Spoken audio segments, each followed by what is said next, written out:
আসসালামু আলাইকুম। আজকের ভিডিওতে আমরা জানব আল্লাহ কে, কুরআন ও হাদিসের আলোকে। প্রথমে আল্লাহ ছিলেন, আল্লাহ ব্যতীত আর কোনো কিছুই অস্তিত্ব ছিল না।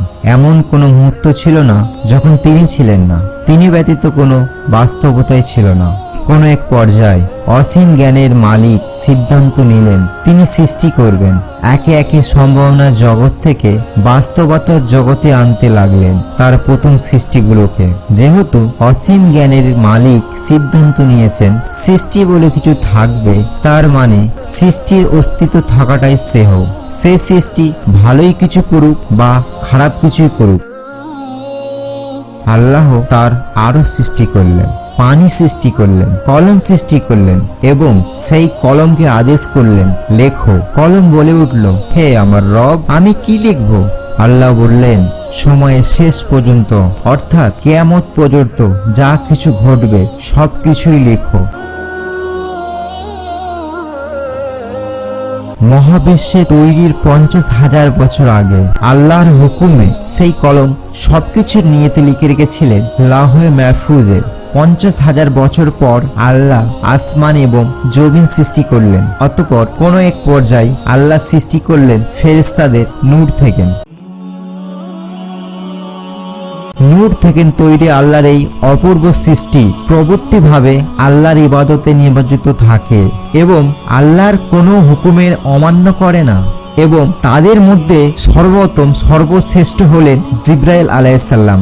আল্লাহ নূর থেকে ফেরেশতা তৈরি করার পর আরো কিছু সময় পার হলো এবং এরপরে নতুন জাতি সৃষ্টি করলেন এবং তাদের সৃষ্টি করলেন এক ধরনের ধোঁয়াবিহীন আগুন থেকে। এই জাতির নাম হলো জিন।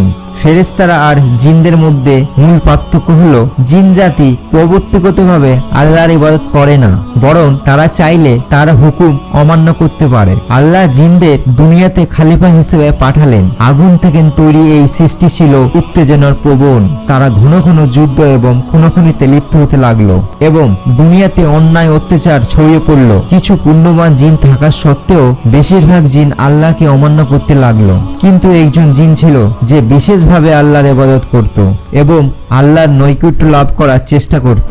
এক পর্যায়ে তার ইবাদতের পুরস্কার স্বরূপ আল্লাহ তাকে তার এতটাই কাছে আসার অনুমতি দিলেন যে সে ফেরেশতাদের অবস্থানে গিয়ে আল্লাহর ইবাদত করার সুযোগ পেল। অন্যদিকে দুনিয়াতে জিন জাতির অপকর্ম চলতে থাকায় আল্লাহ তাআলা ফেরেশতাদের হুকুম দিলেন দুনিয়াতে গিয়ে সেই জাতির জিনদের বিতাড়িত করার জন্য। এই দায়িত্ব পালন করার জন্য ফেরেশতাদের সাথে পাঠানো হলো আল্লাহর বিশেষ অনুগ্রহ লাভ করা সেই জিনকেও। দুনিয়ায় অন্যায় অনাচার সৃষ্টিকারী জিনদের ফেরেশতারা ধ্বংস করলো এবং খুব অল্প সংখ্যক জিন রেহাই পেল। আল্লাহর হুকুম পালন করে ফেরেশতারা আসমানে ফিরে আসলো এবং তাদের সাথে সেই পুণ্যবান জিনও। এরপর কতটা সময় পার হলো তা আমরা জানি না, কিন্তু এক পর্যায়ে রাব্বুল আলামিন ঘোষণা দিলেন তিনি এক নতুন জীব সৃষ্টি করবেন। যখন আল্লাহ ঘোষণা দিলেন তিনি মানুষ সৃষ্টি করবেন, ফেরেশতারা অবাক হয়ে যায়। তারা দেখেছিল স্বাধীন ইচ্ছা শক্তি সম্পূর্ণ জিন দুনিয়াতে কত অন্যায় অত্যাচার করছিল। তারা জানতো মানুষকেও যদি স্বাধীন ইচ্ছা শক্তি দেয়া হয় তাহলে তারা পৃথিবীতে একই রকম অন্যায় অত্যাচারে লিপ্ত হবে। তবুও কেন আল্লাহ তার সৃষ্টি করবেন? তারা আল্লাহর সিদ্ধান্তের উপরে প্রশ্ন তুলছিল না, বরং তারা বিস্ময় প্রকাশ করছিল। আল্লাহ খুব সহজভাবে বোঝালেন তার কাছে এমন জ্ঞান রয়েছে যা ফেরেশতাদের কাছে নেই। অর্থাৎ মানুষকে সৃষ্টি করার পর তারা দুনিয়াতে নানা রকমের অপকর্মে লিপ্ত হলেও তাদের সৃষ্টি করার পেছনে কারণ রয়েছে এবং শীঘ্রই সেই কারণগুলি পরিষ্কার হয়ে যাবে। অতঃপর আল্লাহ নিজ হাতে আদম আলাইহিসসালামকে সৃষ্টি করলেন এবং তাকে সৃষ্টি করলেন মাটি থেকে এবং তার দৈহিক গঠন সম্পূর্ণ করার পর তার ভেতর রূহ বা আত্মা ফুঁকে দিলেন এবং তিনি আদম আলাইহিসসালামকে সবকিছুরই নাম শেখালেন এবং তিনি ফেরেশতাদের হুকুম দিলেন আদম আলাইহিসসালামকে সেজদা করার জন্য। ফেরেশতাদের আসনে তখন সেই পুণ্যবান জিনের জায়গা ছিল।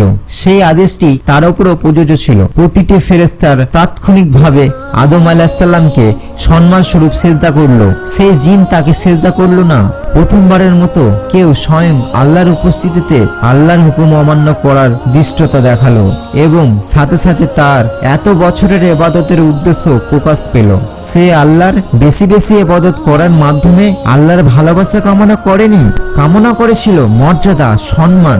আগুনের তৈরি জিন হয়েও ইবাদতের মাধ্যমে নূরের তৈরি ফেরেশতাদের মধ্যে জায়গা করে সে এতটাই অহংকারী হয়ে গেছিল, সে যে মাটির তৈরি আদম আলাইহিস সালামকে সিজদা করাকে ছোট করে দেখলো, সে যে গোটা মহাবিশ্বের স্রষ্টা মহান রব্বুল আলামিনের আদেশ অমান্য করার মাধ্যমে সবচেয়ে অপদস্থ অবস্থায় পৌঁছে গিয়েছিল, তা সে বুঝতে পারল না। হয়তো আল্লাহকে অমান্য করার চেয়ে বড় ভুলটা সে তারপরেই করে বসলো। সে আল্লাহর রহমত এতই অনুগ্রহের ব্যাপারে হতাশ হয়ে গেল, সে ধরে নিল সে যে ভুল করেছে এবং সে আল্লাহ তাকে আর কোনো দিনই ক্ষমা করবেন না। এই হতাশা হয়ে যাওয়াকে আরবিতে বলা হয় আবলাসা এবং সেই থেকে তার নাম হয়ে গেল ইবলিস। অতঃপর আল্লাহ তাআলা ইবলিসকে জান্নাত থেকে বিতাড়িত করলো। ইবলিসের মনে এত প্রবল হিংসা আর ক্রোধ জন্ম নিল, সে অভিশাপের মুহূর্তে সে আল্লাহর কাছে দোয়া করে ফেললো, কিন্তু সে মাগফিরাতের জন্য দোয়া করলো না, বরং আল্লাহর কাছে সে কিছু সময় রেখে চাইলো। সে যে আল্লাহর কাছে প্রমাণ করতে পারবে মানব জাতি কতটা খারাপ এবং মহান রব্বুল আলামিন এত বেশি দয়ালু, দয়াশীল, তার সৃষ্টিকে তিনি যে এতটাই ভালোবাসেন যে সে সরাসরি তার অমান্য করার পরেও ইবলিস যখন তার কাছে দোয়া করলো, তিনি তার দোয়া কবুল করে নিলেন। তাহলে আমরা যখন ভুল করে ফেলি, বারবার একই গুনাহে লিপ্ত হতে থাকি এবং এরপরও মনে করি আমার অনেক বেশি খারাপ হয়ে গেছি, আল্লাহ হয়তো আমাকে ক্ষমা করবেন না, আমাদেরকে এমন চিন্তা করার কোনো কারণ রয়েছে কি? আল্লাহ আদম আলাইহিস সালামকে জান্নাতে প্রবেশ করালেন এবং তিনি সেখানে তার রবের নিয়ামতে উপভোগ করতে লাগলেন এবং ইবলিস গোপনে তাকে ধোঁকা দেওয়ার পরিকল্পনা করতে লাগলো। এখন আমরা আল্লাহর পরিচয় জানব। আল্লাহর পরিচয়। আল্লাহ যিনি সর্বশক্তিমান এবং সর্বজ্ঞ, মানব জাতির একমাত্র উপাস্য।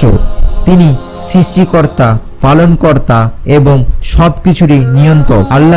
আল্লাহর অস্তিত্ব ও গুণাবলী সম্পর্কে কুরআন ও হাদিসের বহুবার উল্লেখ করা হয়েছে। আল্লাহ সৃষ্টিকর্তা ও পালনকর্তা। আল্লাহ সমস্ত বিশ্বজগতের সৃষ্টিকর্তা। তিনি সবকিছু সৃষ্টি করেছেন এবং সবকিছুরই উপরে নিয়ন্ত্রণকারী। তার কোনোই সমকক্ষ নেই এবং তার তুলনাই নেই। আল্লাহর গুণাবলী। আল্লাহর গুণাবলী অসংখ্য। তিনি রহমত, দয়া, জ্ঞান, ক্ষমা ও ন্যায় বিচারের অধিকারী। আল্লাহ সর্বশক্তিমান, সর্বজ্ঞ এবং সর্বদর্শী। আল্লাহর প্রেরিত রাসূল। আল্লাহর মানুষকে সঠিক পথে দেখানোর জন্য বিভিন্ন সময়ে রাসূল প্রেরণ করেছেন। এই রাসূলগণ আল্লাহর বার্তা মানুষের কাছে পৌঁছে দিয়েছেন। আল্লাহর নির্দেশাবলী মান্য করা। আল্লাহ চান যে মানুষ তার নির্দেশাবলী মেনে চলে এবং সৎ পথে চলে। তিনি চান যে মানুষ তার সৃষ্টির প্রতি দয়া ও ন্যায়পরায়ণ আচরণ করে। আল্লাহর প্রতি বিশ্বাস ও ভালোবাসা। আল্লাহর প্রতি বিশ্বাস ও ভালোবাসা মানুষকে সঠিক পথে চলতে এবং জীবনের পরীক্ষা উত্তীর্ণ হতে সাহায্য করে। আল্লাহ সবসময় তার বান্দার পাশে থাকেন। পরকালের জীবন। আল্লাহ আমাদের এই দুনিয়াতে পাঠিয়েছেন পরীক্ষার জন্য। যারা সৎ পথে চলবে তারা জান্নাতে প্রবেশ করবে, আর যারা অসৎ পথে চলবে তারা জাহান্নামে প্রবেশ করবে। ধন্যবাদ আমাদের সাথে থাকার জন্য। আমাদের চ্যানেলটি সাবস্ক্রাইব করুন এবং ভিডিওটি শেয়ার করতে ভুলবেন না। আল্লাহ হাফিজ।